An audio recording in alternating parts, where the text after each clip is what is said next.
چلا مصطفیٰ کا امتی سے رشتہ کیسا ہے؟ اللہ نے فرمایا لَقَدْ جَاءَكُمْ رَسُولٌ مِّنْ أَنفُسِكُمْ عَزِيزٌ عَلَيْهِ مَا عَنِتُّمْ حَرِيصٌ عَلَيْكُمْ بِالْمُؤْمِنِينَ رَءُوفٌ رَحِيمٌ۔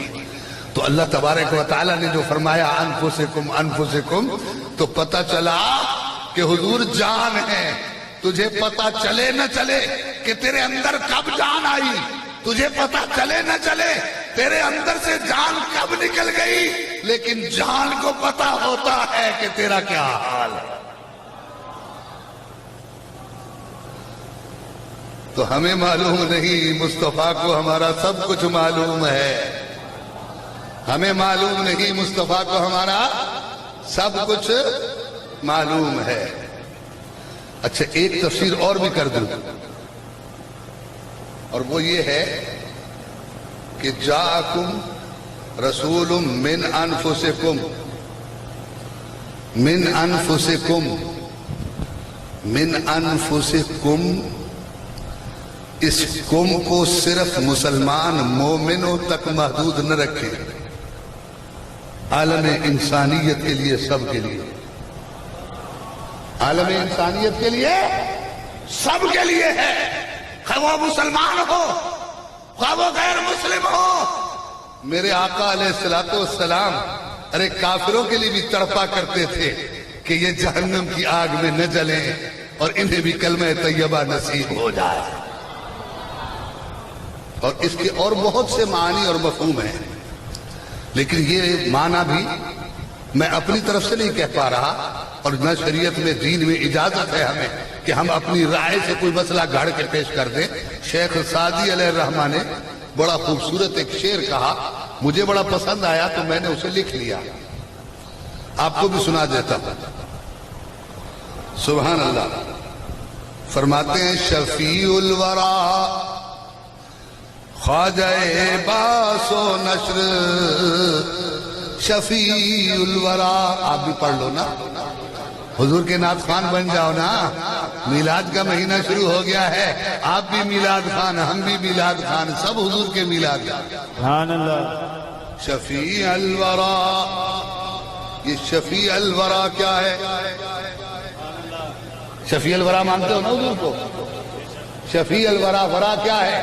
ورا ہے سارے جہاں، سبحان اللہ، اور سارے جہاں میں مسلمان غیر مسلم سب آگئے، سبحان اللہ۔ شفیع الورا خواجہ باس و نشر، شفیع الورا خواجہ باس و نشر، جو بھیجے گئے، جو شائع ہوئے، جو کچھ کائنات میں ہے، حضور سب کے خواجہ ہیں۔ سبحان اللہ۔ فارسی میں سردار کو کہتے ہیں، مالک کو کہتے ہیں، بادشاہ کو کہتے ہیں۔ شفیع الورا خواجہ باس و نشر، امام الہدا صدر دیوان حشر، سبحان اللہ۔ امام الہدا صدر دیوان حشر، وہ حشر کا میدان ہے، اور وہاں میرے مصطفیٰ کی شفاعت کا منظر سمجھ میں آئے گا اور نظر آئے گا۔ بخاری شریف کی 5 حدیثوں کا مجموعہ میں آپ کے سامنے حضور کی شفاعت جو محشر کے میدان میں ہوگی وہ عرض کروں گا، لیکن پہلے ابھی چند ایک اور ضروری باتیں کریں گے۔ امام الہدا صدر دیوان حشر، کیا معنی ہوئے؟ حضور امام خدا ہیں، ہدایت کے امام ہیں، اور قیامت کے دن حضور علیہ السلام ہی ہوں گے جو ایک ایک کو اللہ تبارک و تعالیٰ کے غضب کو ٹھنڈا کر کے بچا رہے ہوں گے۔ سبحان اللہ۔ باقی رحمت للعالمین سے ہر ایک کو فائدہ پہنچا ہے۔ خصائص کبریٰ میں علامہ سیوطی نے لکھا کہ شیطان نے اللہ تعالیٰ کی بارگاہ میں عرض کی، مولا وما ارسلناک الا رحمت للعالمین، تیرا رسول سارے جہانوں کے لیے رحمت ہے، فرشتوں کے لیے رحمت ہے، زمین کے ذرات کے لیے رحمت ہے، کائنات کے ہر فرد کے لیے رحمت ہے، ہر ایک چیز کے لیے رحمت ہے، تو اے اللہ میں شیطان ہو کر جہانوں میں تو شامل ہوں، کیا تیرا نبی میرے لیے بھی رحمت ہے؟ تو رب العالمین نے فرمایا ہاں میرا نبی تیرے لیے بھی رحمت ہے، اور حضور کی رحمت سے شیطان کو حصہ کیا ملا؟ اس پر روزانہ ایک فرشتہ مقرر تھا، جہاں لعنت کا طوق قیامت تک اس کے گلے میں ہے، وہاں اس کا مقدر یہ بھی ہے کہ اس کے منہ پر ایک تھپڑ لگتا تھا اور وہ فرشتہ مارتا تھا۔ حضور کی رحمت للعالمین کے طفیل، وہ تھپڑ کی سزا موقوف، وہ تھپڑ کی سزا موقوف ہو گئی، تو حضور رحمت للعالمین۔ اب سنیے، میرے آقا علیہ الصلوۃ والسلام جب یہ ثابت ہو گیا کہ حضور علیہ الصلوۃ والسلام کو اللہ تبارک و تعالیٰ نے کائنات کے لیے رحمت بنا کر بھیجا ہے اور وہ رحمت مجسم ہے، تو میرے آقا علیہ الصلوۃ والسلام کو اپنی امت عزیز ہے، اپنی امت پیاری ہے، اور قیامت کے دن کا منظر ہوگا، وہاں میرے مصطفیٰ کی شفاعت نظر آئے گی۔ تاجدار بریلی نے جو ایک دو شعر کہے ہیں وہ سنا دوں، پھر حدیثوں کا ترجمہ عرض کرتا ہوں۔ آپ فرماتے ہیں ڈھونڈا ہی کرے صدر قیامت کے سپاہی، ڈھونڈا ہی کرے صدر قیامت کے سپاہی، وہ کس کو ملے جو تیرے دامن میں چھپا ہو، وہ کس کو ملے جو تیرے دامن میں چھپا ہو۔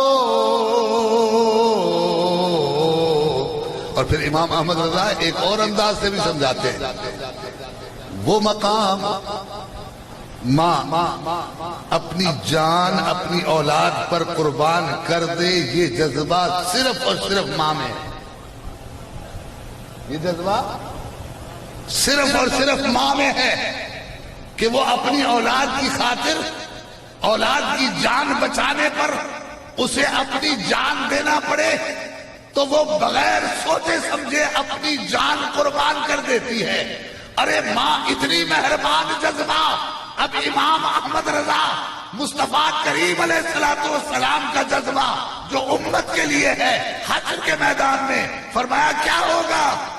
ماں جب اکلوتے کو چھوڑے، ماں جب اکلوتے کو چھوڑے، آ آ کہہ کے بلاتے یہ ہے، آ آ کہہ کے بلاتے یہ ہے، تو مصطفیٰ کریم وہاں امتی کو چھوڑیں گے نہیں۔ اب مختلف احادیث مبارکہ 5 مقامات سے میں ان کا خلاصہ اور مجموعہ پیش کر رہا ہوں، اس لیے کوئی شخص یہ نہ کہے کہ جناب یہ کس کتاب کی حدیث ہے، لہذا یہ کسی ایک جگہ سے نہیں ہے، محشر کے میدان میں شفاعت مصطفیٰ سے متعلق 5 معتبر حدیثیں، معتبر ہونا ان حدیثوں کا اور ان لفظوں کا یہ میری ذمہ داری ہے۔ میں نے ایک حدیث میں پڑھا، قیامت کے دن اللہ تبارک و تعالیٰ 1,24,000 مسند بچھائے گا محشر میں۔ کتنے؟ عالی شان کرسیاں، اور ان کرسیوں میں ایک کرسی سب سے اونچی اور اعلیٰ ہوگی، ایک کرسی سب سے اونچی اور اعلیٰ ہوگی، اور وہ اعلیٰ کرسی حضور کے لیے ہوگی۔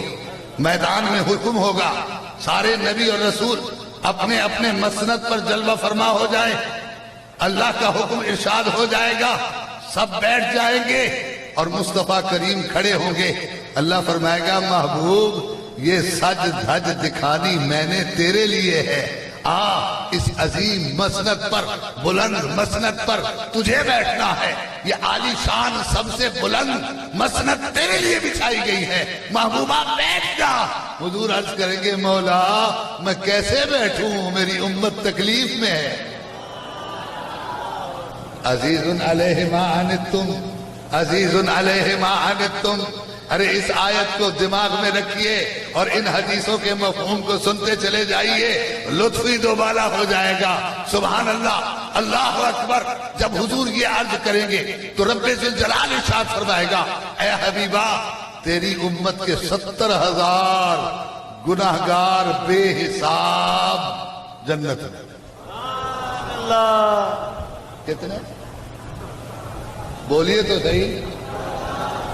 70,000 بے حساب۔ مولا یہ تو بہت تھوڑے ہیں، میری امت تو بہت بڑی ہے۔ کائنات کی 120 صفحے، 40 صفحے دیگر امتیں ہیں، 80 صفحے مصطفیٰ کی امت ہے۔ انداز و شمار سے باہر۔ یا اللہ یہ 70,000 یہ کچھ بھی تو نہیں۔ تو اللہ تعالیٰ ارشاد فرمائے گا، اے محبوب 70,000 میں ہر ایک کے ساتھ 70,000 بھیجتا جا۔ سبحان اللہ۔ علیہ السلام ابھی بھی کھڑے ہیں۔ عزیز علیہ ما عنتم، عزیز علیہ ما عنتم۔ وہ سورج کی گرمی پڑ رہی ہے، تپش ہے، تانبے کی طرح زمین تپ رہی ہے، پشیمانی ہے، پریشانی ہے، پسینے میں شرابور ہے، ناک کان تک ڈوبے ہوئے ہیں، عجیب کیفیت ہے، امت تڑپ رہی ہے، جان کو سکون کیسے آئے؟ یا اللہ ابھی امت باقی ہے۔ اب تیسری حدیث کا مفہوم حضور فرماتے ہیں، اللہ تعالیٰ ارشاد فرمائے گا، اے میرے محبوب اب تو کہتا جا میں بھیجتا جاتا ہوں۔ سبحان اللہ۔ اب تو کہتا جا اسے چھوڑ دو میں چھوڑتا جاتا ہوں۔ جب یہ اذن ملے گا تو میرے مصطفیٰ کریم صلی اللہ علیہ وسلم، اب یہ چوتھی حدیث کا مفہوم، حضور علیہ السلام فرمائیں گے، ابو بکر جہنم کے اس راستے پر کھڑے ہو جاؤ، عمر اس راستے پہ کھڑے ہو جاؤ، عثمان اس راستے پہ کھڑے ہو جاؤ، حیدر اس راستے پہ کھڑے ہو جاؤ، طلحہ اس راستے پہ کھڑے ہو جاؤ، زبیر اس راستے پہ کھڑے ہو جاؤ۔ 1,24,000 صحابہ کو جہنم کی طرف جاتے ہوئے ہر راستے پر حضور کھڑا کر دیں گے اور فرمائیں گے، میرا کوئی امتی داروغ جہنم کی طرف لے جاتا ہو تو مجھے آواز دے دینا۔ سبحان اللہ، سبحان اللہ۔ نعرہ تکبیر، نعرہ رسالت، مجھے آواز دے دینا۔ اور پھر پانچویں حدیث کا مفہوم، سرکار تہبند باندھے ہوئے ہوں گے، سرکار تہبند باندھے ہوئے ہوں گے، اور سرکار اپنے اس تہبند کے پلوؤں کو جو کھلے ہوئے ہوتے ہیں نیچے کی طرف، انہیں اپنے ہاتھ سے اس طرح پکڑیں گے جس طرح دوڑنے کے لیے کوئی شخص دوڑتا ہے اور چادر باندھی ہو تو سنبھالتا ہے کہ سطر ننگا نہ ہو۔ اللہ اکبر۔ تو حضور علیہ السلام اپنی چادر میں اس طرح ہاتھ ڈالیں گے اور صحابی رسول آواز دے گا، یا رسول اللہ یہ دیکھو داروغ جہنم آپ کے امتی کو لیے جا رہا ہے۔ میرے آقا دوڑ کر جائیں گے اور اس امتی کو اپنی آغوش میں لے کر بارگاہ عزی میں حاضر ہو جائیں گے، یا اللہ میرا یہ امت۔ تو تاجدار بریلی کیا فرماتے ہیں؟ فرماتے ہیں، ڈھونڈا ہی کرے صدر قیامت کے سپاہی، ڈھونڈا ہی کرے صدر قیامت کے سپاہی، وہ کس کو ملے جو تیرے دامن میں چھپاؤ۔ اللہ اللہ۔